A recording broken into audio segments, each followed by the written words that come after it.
Hi everyone and welcome back to the channel. Today I've just got a light recap showing some cards that I picked up near the end of last month of January. Right now I'm kind of on a hiatus a little bit for the month of February, not going to really look at picking things up. Just I like the fact that it's been giving me time to kind of go through some of my other stuff and just get to reacquaint myself with my collection.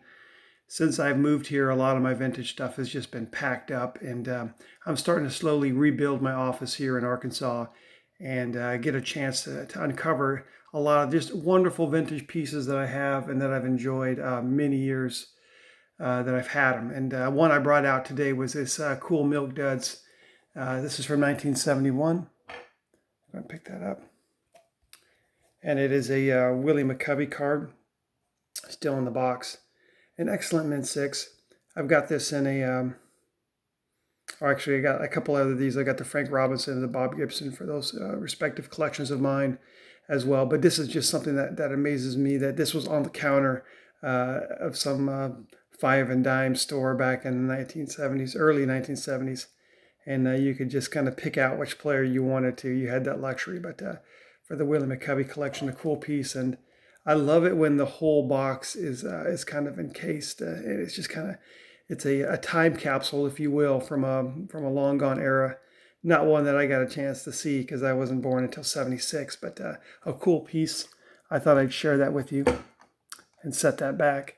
Now talking to the cards that I recently picked up, I remember exactly where I was in 1988 when I was first introduced to Fleer basketball. I was at the Baker's Supermarket in Bellevue, Nebraska, about a block away from the back gate at Offutt Air Force Base.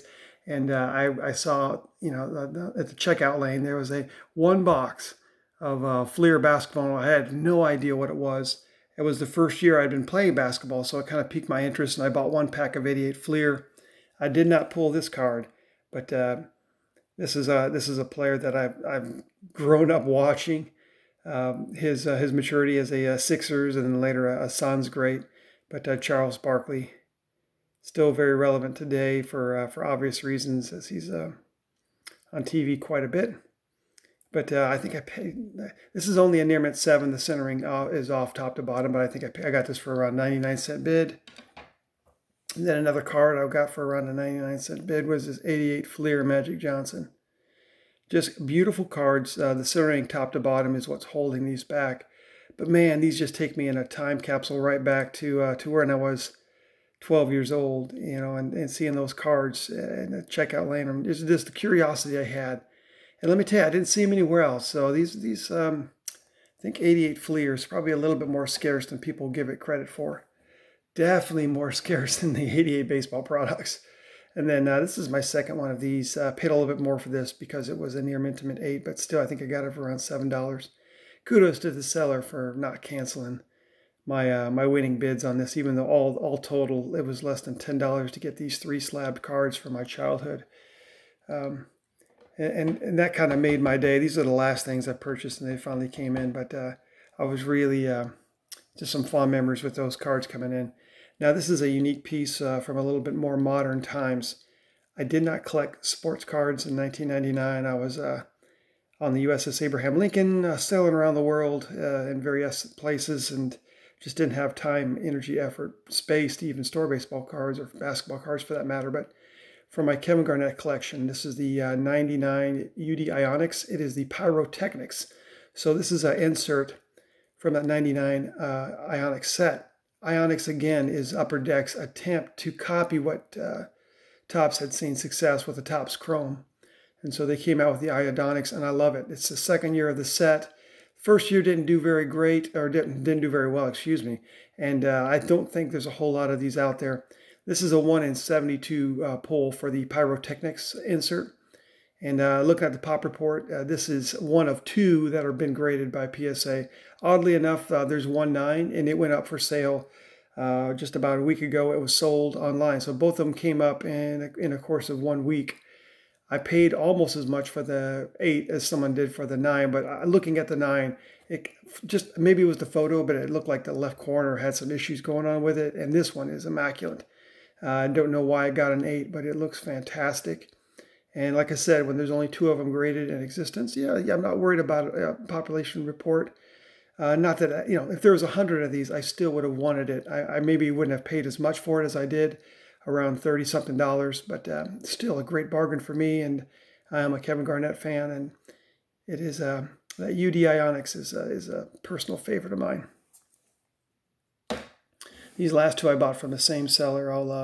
I'll show this one right here. This is a gorgeous gold label from 2001. Now I won this on a minimum bid of 99 cents, which was a great deal, right? But until the next card, I was really disappointed in myself, not for getting this deal, but for getting this card right here. This is my first Mariano Rivera card, his 2000 Flair Focus in an Airman Mint 8. Now, have you ever been in a situation where you're bidding on a card, hey, I want to pay X for it, and as you're bidding, you wait and you bid, and all of a sudden somebody outbids you at the last second, and you're like, well, it's still within my threshold. I'm going to click bid again, and maybe bid for the next $4 or $3, whatever it is that automatically generates on the eBay selection.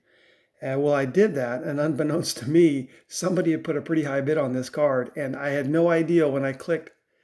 I thought I was bidding for $3.50. Next thing I know, it says you won the auction for like $18.50. And I was just like, what? I was like, that was not what I wanted to bid on it. So in the course of the heat of the moment, I had clicked on the button and had changed the value.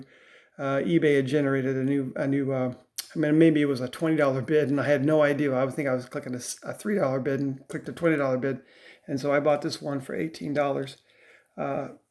Looking at it, there's only 12 of these graded, so I don't know. Is it worth $18? I don't know, but it's one of those things. Though I'm 100% responsible for what I bid on it, so I went ahead and paid the seller. They did a great job of combining shipping, and I mean, if I was going to get this for 99 cents, I'd pay $20 for these 2 cards. I mean, you can't even get them graded for that. So in that big picture, it's not really a loss, but it's one of those things where a cautionary tale.